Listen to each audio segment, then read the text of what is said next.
नमस्कार, मैं नेहा और आप देख रहे हैं उत्तर बंगाल व सिक्किम का number 1 leading news channel SK live. आपका समय, आपकी खबर।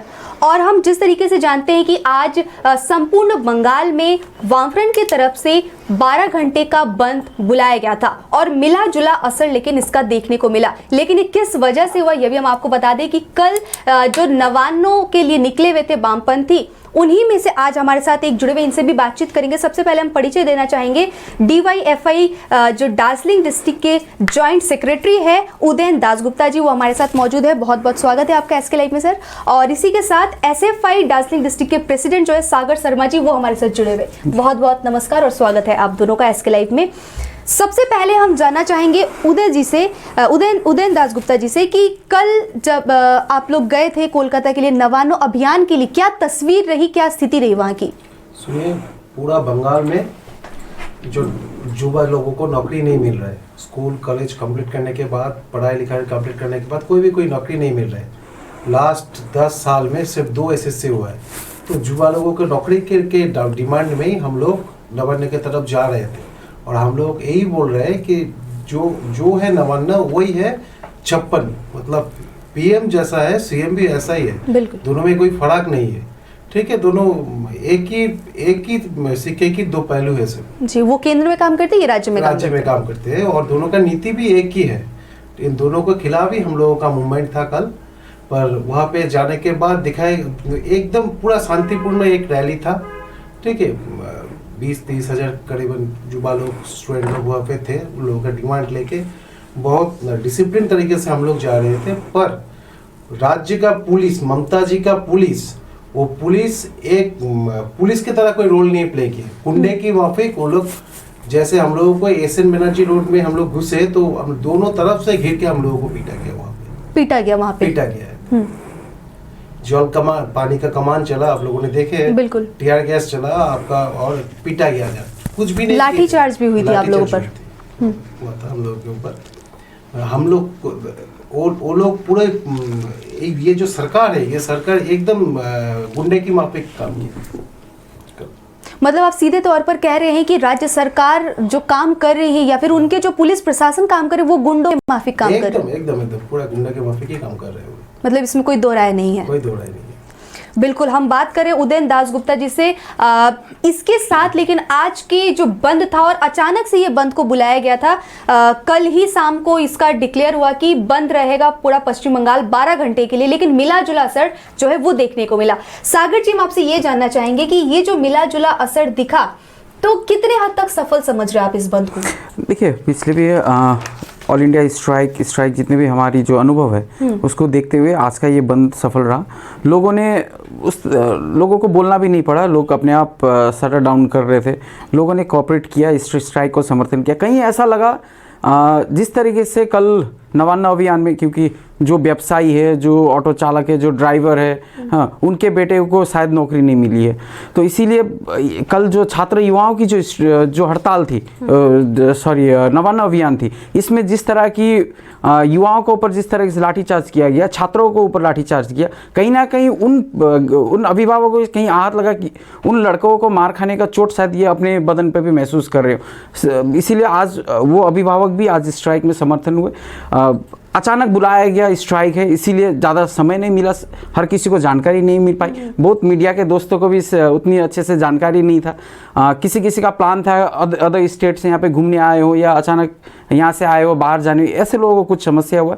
हम किसी को समस्या में नहीं डालना चाहते हैं, लेकिन ये सरकार ऐसी है कि पूरे बंगाल के युवाओं को समस्या में डाल चुकी है। ना युवा बचा है, ना छात्र, ना शिक्षक बचा है, मद्रासा के शिक्षक नहीं बचे हैं, कोई भी नहीं बचा है। तो ये सरकार पूरा तहस नहस कर दी है, पुलिस को दलदास के रूप में इस्तेमाल कर रही है। इन सभी बातों को अगर थोड़ा विस्तार से अगर बताएं, किस तरीके से मतलब ये सब जो हो रहा है, अगर इसके बारे में बताएं तो कुछ। स्ट्राइक के बारे में भी, और जो आप बता रहे हैं कि शिक्षक युवा जो सब कुछ नष्ट होते जा रहे हैं। जी, बुगुंदा ने अभी कह रहे थे, राज्य में आने के बाद 10 साल होने का, ममता बनर्जी का विदाई सरकार होने वाली है। इस बीच में टेट एक बार ही आप हुआ। लोग इस बार निश्चित है कि ममता बनर्जी की विदाई होने वाली है। एकदम सुनिए होगा। ना, हम लोग तो बिल्कुल। कलकत्ते में गए थे उनको फेयरवेल देने के लिए। जी। हम लोगों के साथ मिठाई था, रसगुल्ला था, अच्छा। और उसके साथ साथ लाल कार्ड लेके गए थे हम लोग। अच्छा फुटबॉल का जब मैच होता है ना, तो रेफरी दिखाता है ना, जो फाउल करता है उसको रेड कार्ड दिखाता है। जी। तो हम लोग ये सरकार को, बंगाल सरकार को ये रेड कार्ड दिखाने के लिए वहाँ पे गए थे। और जितना भी पुलिस है, पुलिस को भी तो डीए नहीं मिल रहा है, तो उन लोगों को मिठाई खिलाने के लिए गए थे। अच्छा। पर क्या पता था, जिसको दोस्त बन सोच रहे थे वो दुश्मन बन गया है। लेकिन आप तो उनको विदाई देने के लिए जा रहे थे, तो वो हाँ, कैसे मानेंगे? हाँ, तो वो तो जाने का टाइम आ ही गया है। आज आप अगर सीएम को भी जाके पूछेंगे ना कि आप अगला सीएम क्या आप बनेंगे, वो 2 मिनट के लिए भी सोचेगा। लास्ट ईयर वो ऐसे, हाँ हम ही बनेंगे ऐसे बोल सकता था, पर इस साल वो सोचेगा कि वो बनेगा क्या नहीं। अच्छा, इस बार कौन बनेगा, क्या लगता है आपको? किसी को पता नहीं है। लेकिन और हम टक्कर लोग- की अगर बात करें तो भाजपा विपक्ष के रूप में मुख्य भूमिका निभा रही है, तो वामपंथी का क्या रोल रहेगा? सुनिए, ये भाजपा जो है, भाजपा का विकास बंगाल में लेफ्ट के टाइम में नहीं हुआ है। आरएसएस का लेफ्ट के टाइम में यहाँ पे विस्तार नहीं हुआ है। जब दीदी और ये भाजपा दोनों में कोई डिफरेंस नहीं है। दीदी जब कांग्रेस से निकल के उनका नया दल तृणमूल कांग्रेस के तरफ गया था, तब आरएसएस ने बोला था कि बंगाल में हम लोगों का बेस नहीं है, दीदी को नया पार्टी खोलना पड़ेगा। अच्छा, ठीक है। आरएसएस का उस टाइम में जो प्रवक्ता थे, उन्होंने बोला था कि ये ममता दीदी तो दुर्गा देवी है। ठीक है। तो ये तो इन दोनों का मिलीजुली सरकार है। बंगाल मतलब आप कह रहे हैं कि लोकसभा में आपका 42 सीट है, दो सीट है आपका कांग्रेस का, और बाकी 40 सीट ये तो भाजपा का ही सीट है। 18 सीट मिला है डायरेक्टली भाजपा को, पर ये बाकी जो 22 सीट्स है जो तृणमूल से है, वो कभी भी संसद के भीतर जाके भाजपा के अगेंस्ट में वोट पोल नहीं किए, वॉकआउट करके निकल आता है।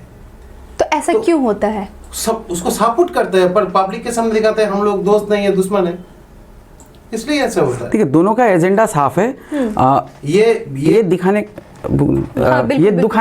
ये दोनों दिखाने की कोशिश करें ताकि किसी तरह हो वामपंथियों को रोका जाए। दोनों का टारगेट तो वामपंथी है।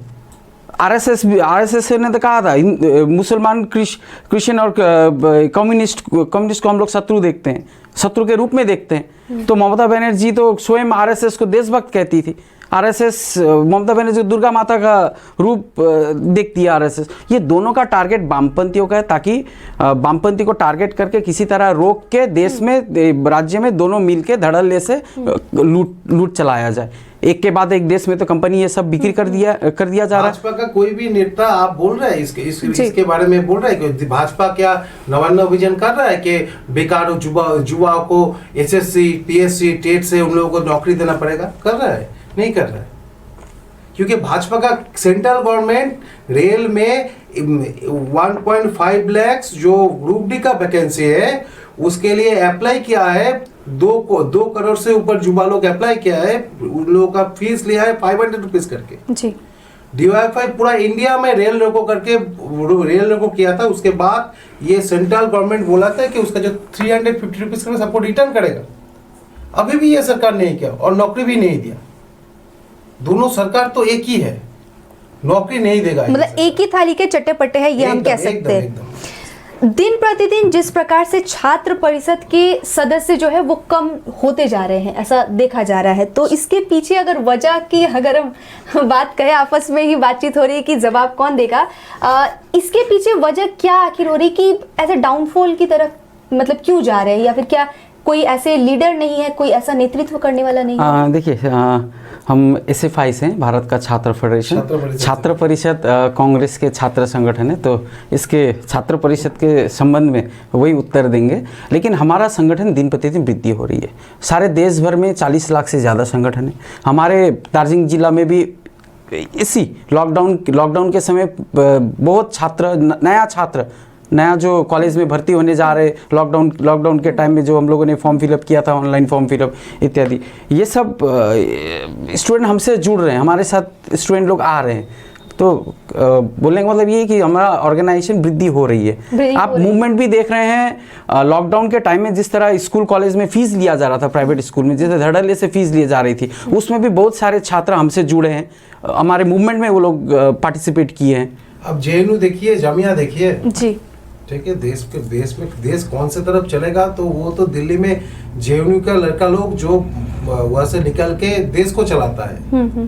तो ठीक है, वहां पे तो एसएफआई है, वहां पे तो एआईएसएफ है, ये तो बात है, एसएफआई तो आगे बढ़ रहा है। बिल्कुल। इसी बीच लेकिन अपने दर्शकों से हम ये भी कहना चाहेंगे कि अगर आपके मन में कोई प्रश्न है, अगर आप कुछ पूछना चाहते हैं तो बेशक पूछ सकते हैं, हमें कमेंट कर सकते हैं। और लाइव इस वक्त हमारे साथ जुड़े हैं, हम बातचीत कर रहे हैं उदयन दासगुप्ता जी से और सागर शर्मा जी से। देखा जा रहा है कि आज का जो बंद रहा वो तो मिला जुला असर रहा ही। कहीं पे टोटो गाड़ी जो चल रही थी, बहुत सारी जगहों पर सिटी ऑटो नहीं चल रहे थे, लेकिन बस वगैरह चल रही थी, मिली जुली असर देखने को मिला। आधी दुकानें खुली थी, आधी दुकानें बंद थी। इन सभी को लेकर के सफलता की तरफ अगर हम बात करें तो आप कह रहे हैं कि सफल रहा है, जैसे कि सागर जी बता रहे थे, आप क्या कहेंगे? देखिए, सफल हो या विफल हो इससे कोई फर्क नहीं पड़ता, वो तो पब्लिक डिसाइड करेगा कौन सफल है कौन विफल है। 2021 के आपका इलेक्शन का रिजल्ट आने के बाद सबको पता चल जाएगा कि देश राज्य का जो सरकार है वो सफल है या हम लोग सफल है। ठीक है, तो ये तो पब्लिक के ऊपर ही छोड़ दीजिए। ठीक है। और रही आपका बंद स्ट्राइक के बारे में, स्ट्राइक हम लोगों को तो पहले से पता नहीं था कि कल जाएंगे दीदी हम लोगों को पीटेगा और हम लोगों को उसके अगले दिन स्ट्राइक देखना पड़ेगा। हम लोग तो गए थे दीदी से बात करने, उनको फेयरवेल देने के लिए। 10 साल बंगाल को चलाए, वो तो हम लोगों का भी सीएम है। तो कोई जब मेरा पिताजी का 60 इयर्स हुआ तो वहां से ऑफिस में तो सब मिलकर उनको फेयरवेल दिए थे। तो हम लोग सोचे थे जाके उनको फेयरवेल दे के आए, तो उनको बुरा लग गया। अगर 60 किसी का 60 हो जाए उसके बाद भी बोलेगा कि मैं जॉब करूंगा, होगा? लेकिन राजनीति कोई उम्र नहीं है, राजनीति में उम्र नहीं है, पर कोई चलता है कोई चलता नहीं है। तो उन लोग उनका मुंह और उनका उसके ऊपर जो मुखस, उसके क्या बोलते हैं हिंदी में, मुखस, ठीक है, वो उसका फर्क सबको पता चल गया है। दीदी बोलता कुछ है, करता कुछ है। लेकिन दीदी तो इस बीच बहुत सारी नई प्रकल्पों को चला रही है, खाद्य साथी, सबूत साथी, बच्चों में साइकिल दे रही है, अभी तो लैपटॉप भी दे रही है। आप देखिए ना, सोचिए ना, दीदी दे रहा है सब कुछ, तो सबको हम लोगों को हाथ फैला के लेना पड़ रहा है। ठीक है, पर दीदी ऐसा कुछ करे कि किसी को हाथ फैलाने की जरूरत ही ना पड़े सरकार के सामने।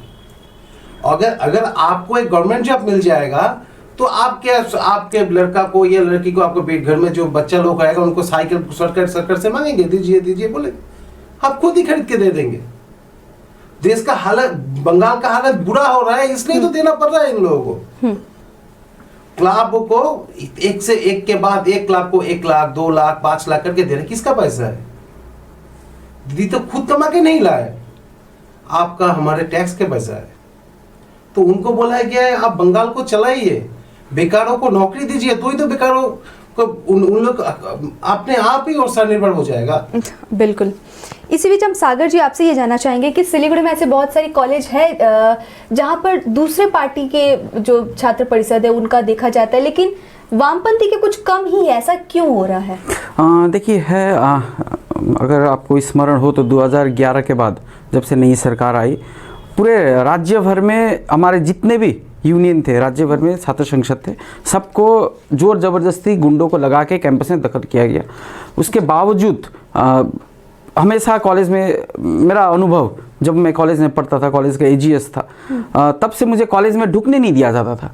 अच्छा। कॉलेज में कुछ गुंडे लोग, कुछ नामधारी गुंडे लोग कॉलेज के गेट के बाहर रहते थे, कॉलेज में ढुकने से मारपीट करते थे, ब्लैंक पेपर में सिग्नेचर करवाते थे, एसएफआई करना नहीं चलेगा। तो ये सब हम लोगों ने फेस किया है। हाँ, वो लोग विरोधी छात्र संगठन को ना तो नॉमिनेशन भरने के लिए थे, ना तो कुछ मूवमेंट करने के लिए देते। इलेक्शन ही नहीं करते। एसएफआई फिर से आ जाएगा, सब कॉलेज में चला आएगा। जादवपुर प्रेसिडेंसी में हम लोग जीत रहे हैं। अभी इलेक्शन नहीं हो रहा, इससे पहले भी तो इलेक्शन होता था। नक्सलबाड़ी में हम लोगों ने जीता है, जहाँ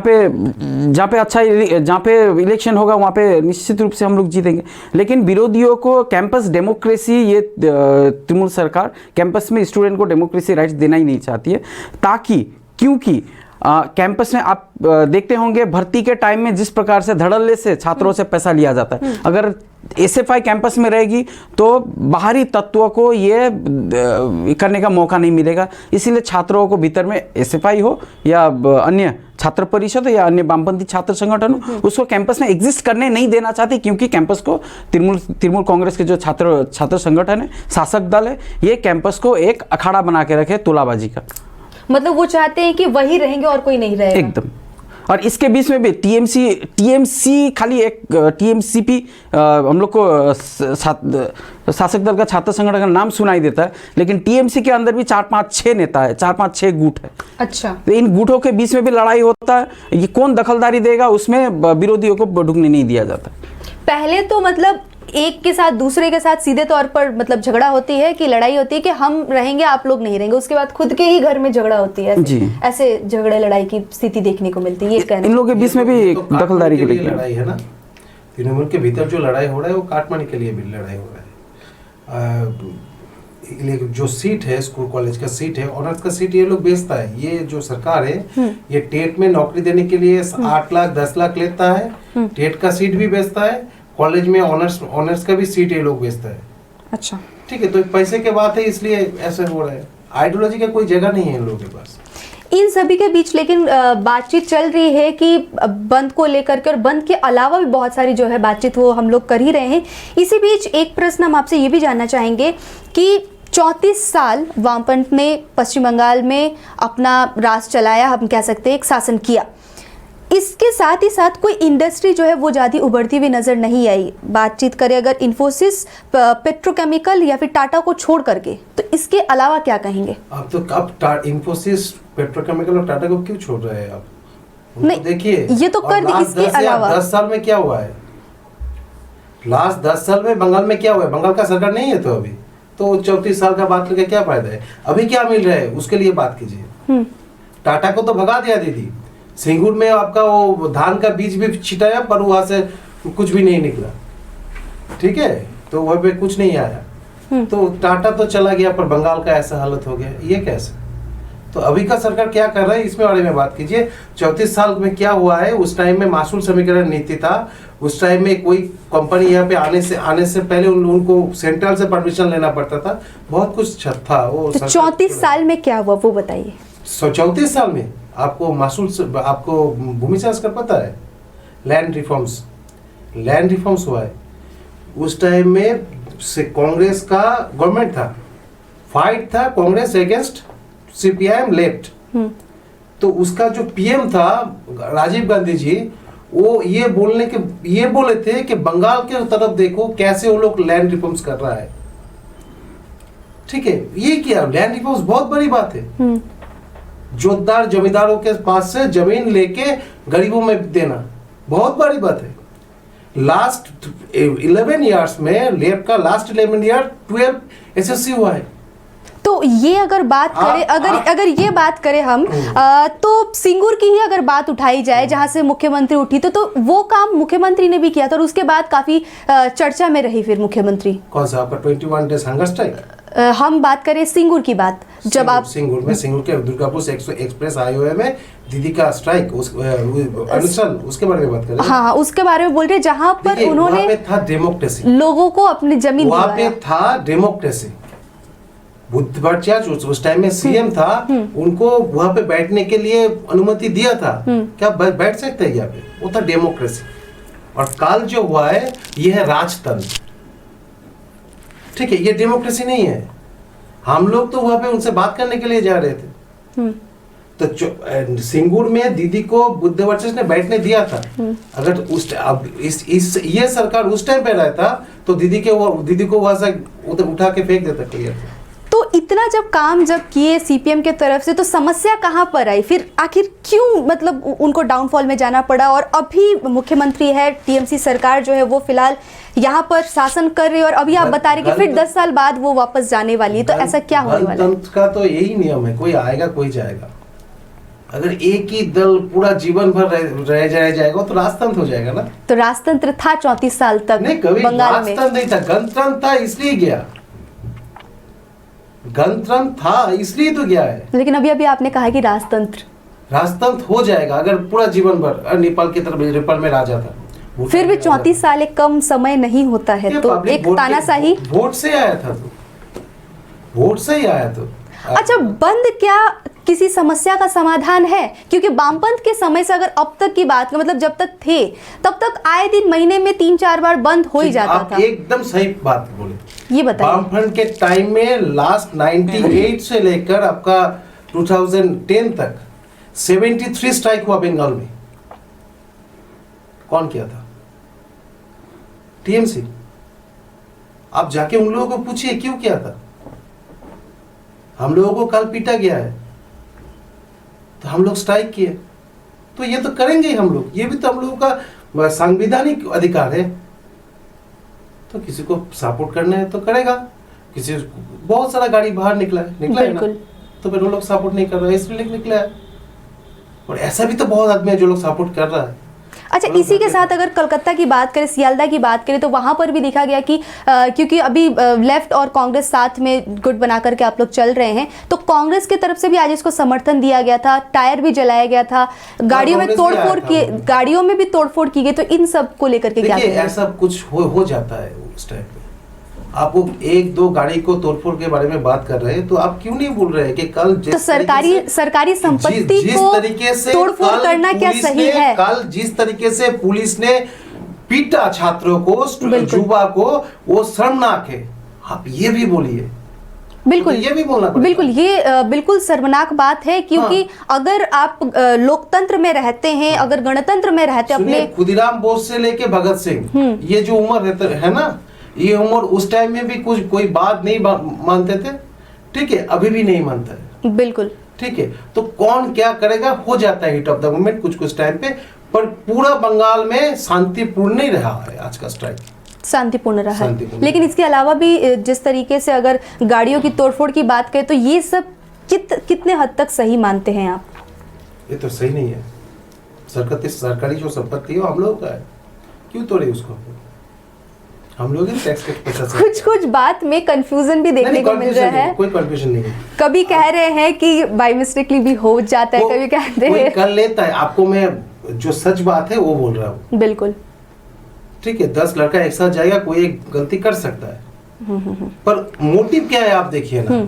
वो जो सुनिए, सीपीएम लेफ्ट ऐसा एक पार्टी है ना, जो उन लोगों का जो रनिंग एमपी है उनको भी जीतने के बाद भी उनको निकाल सकता है पार्टी से। तो सच बोलने में हम लोगों को कोई दो राय नहीं है। बिल्कुल, ठीक है। तो हम बोल रहे हैं कि अगर 10 आदमी एक जगह पे निकलेगा, कोई एक बंदा अगर ऐसे कुछ भूल कर भी दिया, तो उसको ऐसा नहीं है, वो पार्टी बोल रहा है कि ऐसे करने के लिए, पर जो ये सरकार है, ये सरकार पुलिस को बोला है कि तुम जाके उन लोगों को पीटो। ये मोटिव के डिफरेंस है, आपको ये समझाने की कोशिश कर रहे हैं। ये मेन। अच्छा, एक प्रश्न ये भी है कि सिंगूर में सीपीएम लैंड लेकर के वो टाटा को भी दिया था, तो इस मुद्दे पर आप क्या कहेंगे? देखिए, एक बात बोलता हूँ, एक टाइम था बंगाल में फर्स्ट जनरेशन जो एजुकेशन में गया था जी, तो आपको डू के बाद में ईडी लगाने से भी उस टाइम में मार्क्स मिलता था, पास टेंस करने के डू का ईडी लगाने से उनको फुल मार्क्स मिलता था, क्योंकि वो फर्स्ट जनरेशन लर्निंग थे। ठीक है, पहला आदमी जो एक परिवार से आया है पढ़ने के लिए, ठीक है।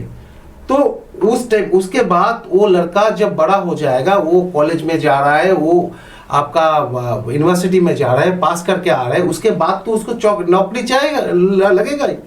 उसके जो पिताजी था वो खेत में जा रहा था, ये बंदा सोचेगा कि मैं गवर्नमेंट स्कूल में जाऊं पढ़ाने के काम करने के लिए, या कोई प्रोफेसर बनूं, तो या कोई कंपनी में काम करूं। तो ये सारी जो जमीन जो ली गई थी, ये क्या लीगली लेकर के दिया गया था या फिर? जरूर लीगली ले गया था। तो फिर किसान आंदोलन क्यों कर रहे थे? किसान मतलब वहां के जो श्रमिक थे वो क्यों आंदोलन कर रहे थे? आज तो बात पता चल गया है सबको। दीदी और सिंगूर को लेके तो क्षमता में आ गए, फिर से बोल रहे हैं कि वहां पे दूसरा कंपनी होगा। ठीक है, तो आप क्यों उस टाइम पे अगेंस्ट में थे? अगर टाटा आता था, टाटा यहाँ पे रहता, तो तृणमूल का जो बेकार है उसको भी नौकरी मिलता। जो सीपीएम का, सिर्फ सीपीएम का बेकार को नौकरी देंगे, ऐसा होता है क्या? नहीं होता है। तो वो तृणमूल का जो बेकार था उनको भी नौकरी मिलता। और आज अगर टाटा रहता यहाँ पे, तो दीदी का सरकार का तो यही सबसे बड़ा प्लस पॉइंट रहता कि मैंने टाटा में क्या उसके साथ जितना भी वहाँ पे इंडस्ट्री होता है, वहाँ पे हम लड़के को घुसाया नौकरी के लिए, तो हाथ पातने की जरूरत नहीं पड़ता। तो चलिए, बात जो है काफ़ी गंभीर होती ही जा रही है और काफ़ी सारे बात जो है वो सामने आ रहे हैं। इस बीच सागर जी चुपचाप से बैठे हुए इनसे जानना चाहेंगे कि जैसे कि हम बातचीत कर ही रहे थे कि विधानसभा बस कुछ ही महीने सामने ही है और अभी से सभी पार्टियां जो है कमर कस के उतर चुकी है और आप और कांग्रेस साथ में चल रहे हैं। 34 साल सत्ता में रहने के बाद अभी ज़रूरत क्यों पड़ रही है कि आप कांग्रेस के साथ जा रहे हैं और क्या आने वाले समय में आप लोग सरकार बना पाएंगे राज्य पर? देखिए 34 साल में वामफ्रंट के टाइम में तो बहुत सारा नया काम हुआ है। एसएससी टेट वामफ्रंट के समय में हुआ है। जिस तरह इन्फोसिस या सिंगूर में जो कारखाना होने की बात थी, सालगुनी, हम लोग का यहाँ पे सिलीगुड़ी में वीडियोकॉन की फैक्ट्री होने की बात थी। हाँ, बहुत सारा काम होने जा रहा था, लेकिन सरकार नया सरकार आने के बाद एक भी काम पश्चिम बंगाल में नहीं हो रहा है। सारे राज्य के छात्र युवा पीढ़ी थे, शिक्षा के बाद, ग्रेजुएशन के बाद वो कहाँ पे काम करेंगे? सिंडिकेट राज में जाएंगे या अच्छा सम्मानजनक समाज में सम्मानजनक नौकरी करके वो स्थापित होंगे? यहाँ पे सवाल है। आज कांग्रेस और वामपंथी एकजुट होने की आवश्यकता क्या आ पड़ी? कैसे आन पड़ी? राज्य में जिस तरह ममता बनर्जी वेलकम करके बीजेपी को बुला रही हैं, बीजेपी को स्पेस दे रही है ममता बनर्जी। कुछ मीडिया में देखने को मिल रहा है बीजेपी वर्सेस टीएमसी। जैसे मैंने कहा, वामपंथियों की शक्ति को कम करने के लिए वामपंथी को शत्रु हिसाब से ये दोनों देखती है। हम वामपंथी एवं कांग्रेस, पूरे देश भर में कांग्रेस के ऊपर भी अटैक हो रहा है। ये फैसिस्ट शक्ति को बंगाल में रोकने के लिए एवं तृणमूल जैसे तानाशाही जो सरकार है, इसको हटाने के लिए सारे शक्ति को एकजुट होना होगा। सिर्फ वाम कांग्रेस नहीं, वाम गणतांत्रिक धर्मनिरपेक्ष, हमारा संविधान तो कहता है धर्मनिरपेक्षता को बरकरार रखना तो हम सब नागरिक का उत्तरदायित्व है। हिंदू हो, मुसलमान हो, क्रिश्चियन हो, सबका उत्तरदायित्व। तो धर्मनिरपेक्ष सरकार को गठन करना हमारा मूल कर्तव्य है। आज ममता बनर्जी भी कुछ हद तक सॉफ्ट रिलीजियस पॉलिटिक्स करती हैं और बीजेपी तो एकदम ही रिलीजियस पॉलिटिक्स करता है। तो ये दोनों शक्ति अगर बंगाल में अगर एग्जिस्ट करता है इस बार, तो क्षति होगा आने वाले भविष्य का छात्र युवाओं का। इसीलिए हम सब, लेकिन अगर देखा जाए कि ममता सरकार के द्वारा बहुत सारे स्कूल, कॉलेज, यूनिवर्सिटी जो है वो हिंदी में खुले हुए हैं, आदिवासी या फिर राजवंशी भाषा में, दूसरे बहुत सारे भाषाओं में भी खोले गए हैं। बीजेपी भी काम कर रही है, तो फिर उनको छोड़ करके सीपीएम को या फिर कांग्रेस को लोग अभी क्यों देखे? क्योंकि अभी जो टक्कर चल रहा है मौजूदा समय में, जो स्थिति नजर आ रही है दोनों के बीच में देखी जा रही है और कांग्रेस सीपीएम डाउन में चल रहे, तो क्या है वजह? देखिए, स्कूल आपने जिस तरह शुरू किया है, स्कूल कॉलेज खोल रहे, इसके तुलना में 34 साल में जितने भी स्कूल कॉलेज है सारे वामफ्रंट ने किया। फ्लाईओवर से लेके स्कूल कॉलेज जितना भी देख लेंगे, वामपंथियों ने किया। अपने बीजेपी ने किया है, बोला बीजेपी ने बंगाल में अभी तक कुछ किया ही नहीं है। पूरे देश में दिखा ले, कहीं एक स्कूल किया हुआ, कहीं एक अस्पताल खोला वो रिबन काटते हुए देख लीजिए, नहीं है। खाली आप या तो हम लोग के राज्य के दिलीप घोष बाथरूम का रिबन काटते हुए दिखाई पड़ेगा आपको। कहीं पे उद्योग धंधा का कहीं पे ये नहीं है। तो निर्माण हो रहा है, वो बेचने का सरकार है। अब एलआईसी को बेच रहा है, बैंक को फिर से प्राइवेट करने के बारे में सोच रहा है, एयरलाइंस को, इंडियन एयरलाइंस को बेच रहा है। ये लॉकडाउन के पीरियड में 150 ट्रेन को बेच डाला, 50 स्टेशनों को बेच डाला। ये बेचने का सरकार है। ये बात बोलता है ना, क्या किया है कांग्रेस ने 70 साल में? कुछ नहीं किया। कांग्रेस ने 70 साल में ये काम कर दिया है कि आप अगले 2 टर्म चल सकते हैं उसको बेच के। देश का सरकार अगले 2 टर्म जो किया है कांग्रेस ने उसको बेच के चल सकता है, ये कर दिया है कांग्रेस ने। अच्छा, बिल्कुल। तो कौन सा सरकार सही मानते हैं आप इस बीच, तृणमूल को या फिर बीजेपी को? लेफ्ट का सरकार आएगा इस साल। लेफ्ट का सरकार है, ऐसा रिजल्ट होगा। अच्छा, कितने सीटों से जीतने की उम्मीद रखते हैं आप लोग? अब मैं बोल रहा हूँ आपको, सुनिए आप। बिल्कुल। आप ममता जी को जाके पूछिए कि आप सीएम बनेंगे, बोल नहीं सकते, 2 मिनट सोचेगा। आप दिलीप घोष को जाके पूछिए कि आप सीएम बनेंगे, वो भी बोल नहीं सकते, 2 मिनट के लिए सोचेगा। बंगाल का आज का ऐसा हालत है कि लेफ्ट का जो सीट आएगा वो डिसाइडिंग फैक्टर होगा। अभी कुछ दिन पहले ही बाघा जतीन पार्क में बिल्कुल देखे थे, उस टाइम में 100 डेज का जो मेरे मनरेगा का जो काम होता है उस टाइम में किया गया था। कांग्रेस को हम लोगों ने बोले थे कि आपको सपोर्ट उस टाइम मिलेगा अगर आप ये 100 डेज का काम मनरेगा चालू करेंगे। अच्छा, right to information act UP 1 का रिजल्ट है, ये वामपंथियों का डिमांड था।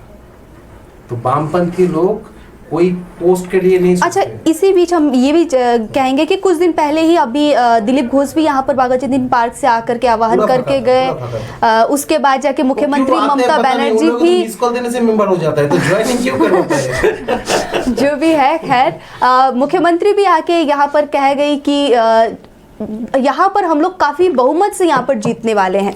लेकिन इसी बीच तृणमूल से बहुत सारे लोग बीजेपी में भी जा रहे हैं, लेकिन बीजेपी से भी दावा किया जा रहा है कि यहाँ पर 200 से ज्यादा सीटों पे वो सरकार बनाने वाले। आप लोग कह रहे हैं आप लोग बनाने वाले, मतलब होगा क्या? सुनिए ना, तृणमूल का 200, बीजेपी का 200 हो गया 400। तो जिसको जो सोचना है सोचने दीजिए, और कोई दिक्कत का बात नहीं है, सोच ही सकता है, खुद का मन है, खुद जो कुछ भी सोच सकता है। तो इसी बीच हम लोग समझे कि आप लोग भी यही कह रहे हैं कि खुद का मन है खुद समझ रहे हैं। नहीं, हम लोग बोल रहे हैं कि हम लोग ये बंगाल का सरकार के बारे में यही सोच रहे हैं कि ऐसा एक सरकार आए जो बेरोजगारों को नौकरी दे, ऐसा एक सरकार आए जो स्टूडेंट लोगों को कैंपस में गणतंत्र आए, कैंपस में एडमिशन देने के लिए कोई भी छात्र संगठन का दफ्तर में जाके पैसा ना देना पड़े। बिल्कुल बिल्कुल, समय काफ़ी कम है और इसी बीच सवाल भी कुछ है बचे हुए। तो आज के जो मुद्दा रहा, आज का जो सिलीगुड़ी गर्ल्स स्कूल में जो घटी घटना आज, उसको लेकर के सागर जी आप क्या कहेंगे? देखिए, ऐसा कुछ घटना है नहीं जिसको तूल देते हुए ऐसा कुछ नहीं। घटना है, आज के सिलीगुड़ी गर्ल्स हाई स्कूल की घटना है और बाकी सब लोग भी जानते हैं ना, मतलब ऐसा कुछ घटना नहीं हुआ है। मैं कह रहा हूँ, देखिए वही तो था, वो क्या बोला हुआ पे? ऐसा कुछ घटना नहीं है, क्योंकि इसको थोड़ा ज़्यादा तूल दिया जा रहा है। मैं उस पर आ रहा हूँ, प्रथम पॉइंट मेरा है आपका, कल का जो नवान्न है इसके लिए तो हम लोग ने बहुत प्रिपरेशन, इससे पिछले साल भी हमने नवान्न अभियान किया हुआ था। राज्य में अभी आंकड़ा कहता है, राज्य में माध्यमिक एवं उच्च माध्यमिक शिक्षा में 85,500 रिक्त पद है। अच्छा, माध्यमिक एवं उच्च माध्यमिक। प्राथमिक शिक्षा में 82,300 रिक्त पद है, नियुक्ति नहीं हो रही है। तो मतलब ये माध्यमिक और उच्च माध्यमिक किस शिक्षकों की कमी है। मतलब रिक्त पद है, टेट वोट ऐसे आप भूल जाइए, उस सबको लेके बोल रहा हूँ, रिक्त पद, इसमें कोई नियुक्ति नहीं हो रही है। पंचायत क्षेत्र में जो नियुक्ति होनी चाहिए, रोजगार के क्षेत्र में कह रहा हूँ, 11,311 रिक्त पद, कोई नियुक्ति नहीं है। कलकत्ता कॉरपोरेशन में रोजगार तो सबको चाहिए, बिल्कुल, 23,600 रिक्त पद है। अच्छा। और सेंट्रल का उसी तरह, सेंट्रल के खाते में बैंक में 2 लाख रिक्त पद हैं, कोई नियुक्ति नहीं हो रही है सरकारी बैंकों में। रेलवे में 3 लाख रिक्त पद है। बीमा में 50,000 रिक्त पद हैं। BSNL में 1 लाख रिक्त पद है।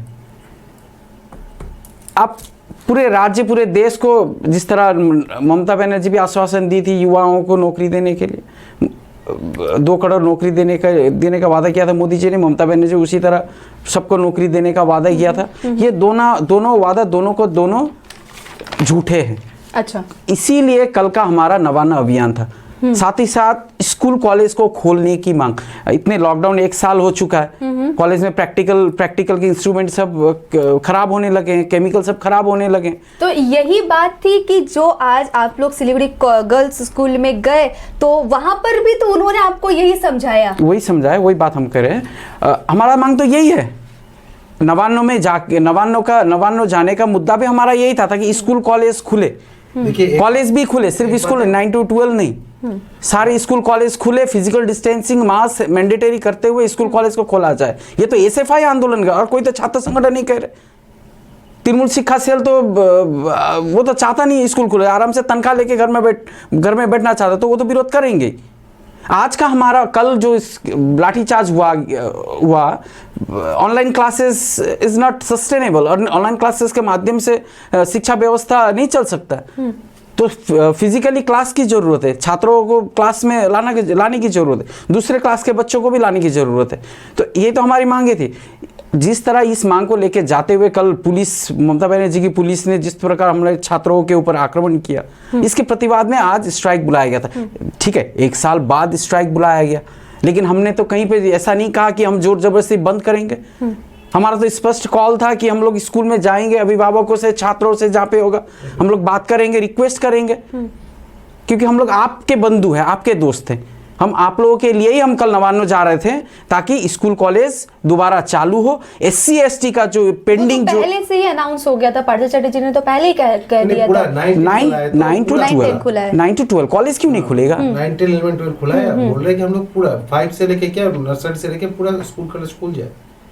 बियर बार खुलेगा, समस्त शॉपिंग मॉल खुलेंगे, लेकिन स्कूल कॉलेज क्योंकि सरकार को वहाँ पे इन्वेस्ट करना होगा, इसलिए आप बंद करके रखें।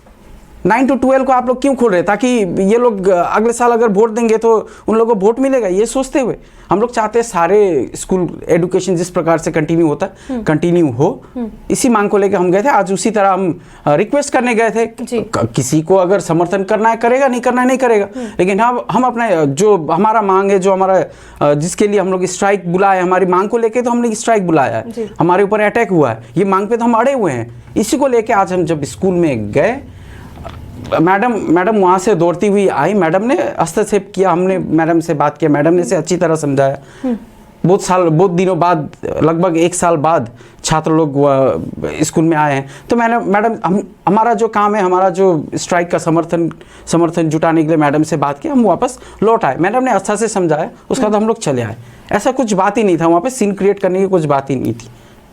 अच्छा, इस बार सोशल मीडिया में हम लोग जैसे देखे, मैडम जैसे बात कर रही थी, वो तो शिक्षिका है, तो हम लोग के पास पिता माता के बाद ही उनका स्थान है, ठीक है। फिर भी एक बात बोल रहा हूँ, तृणमूल कैडर की तरह बात कर रही थी। उनके मुंह से हड़मात ये शब्द अच्छा नहीं लगता है हम लोगों को, बिल्कुल ठीक है। उनको थोड़ा सोच समझ के भी देखिए, मेरा मीडियम ऑफ एजुकेशन हिंदी बालिका विद्यापीठ है। कहीं ना कहीं मेरे मीडियम ऑफ एजुकेशन को भी मैडम ने चोट पहुंचाई है।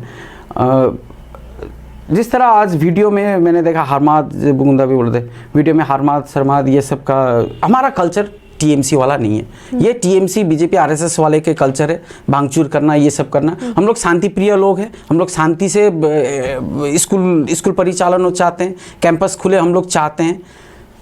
तो आज जो घटना घटी, जो घटना घटाने की कोशिश की गई, मेरे ख्याल से संपूर्ण रूप से राजनीतिक उद्देश्य से ये किया गया। मैडम का भाषण देख के, मैडम का वीडियो देख के ये नहीं लगा मैडम बोल रही है। मैडम सिर्फ ये बोलना चाहती थी कि आने वाले दिनों में तृणमूल को वोट दो, कि ये खाली बोलना बाकी था उनका वीडियो में देखते हुए। संपूर्ण रूप से बिल्कुल। अब प्रोग्राम जो है वो कार्यक्रम हम लोग अंत के समय चले आए हुए हैं। एक लास्ट सवाल आपसे जानना चाहेंगे कि विधानसभा चुनाव सामने ही, और इस बीच सिलीगुड़ी से विधायक के तौर पर कोई नया चेहरा होगा या फिर जो पुराना चेहरा है वही रहेंगे? इस संपूर्ण रूप से पॉलिटिकल पार्टी ठीक करता है कौन कैंडिडेट होगा नहीं होगा। जो भी कैंडिडेट होगा छात्र युवाओं का दोस्त होगा, छात्र युवाओं के लिए काम करेगा, डेवलपमेंट के लिए काम करेगा, हम उसी को निर्वाचित करेंगे और निर्दिष्ट रूप से वामपंथ को निर्वाचित करेंगे। आप लोगों की नीति क्या रहेगी DYFI का? संपूर्ण वामपंथ की अगर बात करें विधानसभा को लेकर के, या फिर आप लोग अपनी DYFI की तरफ से अगर करें? DYFI ऐसा कुछ किसी को चाहता है जो वामपंथी हो, जो आएगा वामपंथी आएगा, ऐसा ही चाहता है, वामपंथी धर्मनिरपेक्ष जोट। बिल्कुल, बहुत बहुत धन्यवाद उदयन जी को भी और सागर जी को भी कि आप लोगों ने समय दिया और एक खास मुद्दे पर हम लोग बातचीत भी कर रहे थे। साथ ही साथ आज जो 12 घंटे का बंद बुलाया गया था, इन संपूर्ण विषय पर आज हमने चर्चा की और इसकी विस्तृत जानकारी जो है वो हमने आप तक पहुंचे। आगे ऐसे ही खबरों के लिए आप बने रहिए SK लाइव के साथ। धन्यवाद।